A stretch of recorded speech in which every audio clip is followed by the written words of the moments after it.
पवित्र कार्तिक पूर्णिमार आपणक अनेक अनेक शुभेच्छा। तो मु सकाळ सकाळ उठी डंगा बसई सारी एबे पुणी एबे मु मंदिर बाहरिली। तो तापर मु जगन्नाथଙ୍କୁ दर्शन कली। जगन्नाथ स्वामी नयन पथगामी भव तुमी। ए वीडियोटी को जो माने देखुछन्ते तांका मनस्कामना निश्चय जगन्नाथ पूर्ण करिवे।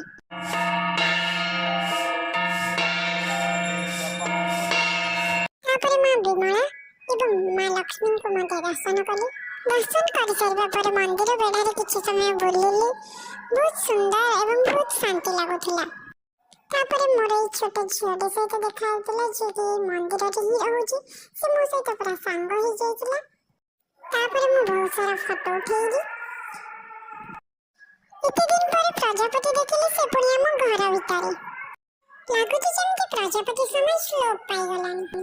या भीतर संध्या भी हो जाइतला एवं मु संध्या देई सारी टिके समय छत ऊपर गली जे जन्न केमिति चमकुची। वीडियोटी भल लागिथिले लाइक शेयर सब्सक्राइब करबाक भूलिबेनी। देखा नेक्स्ट वीडियो रे। जय जगन्नाथ।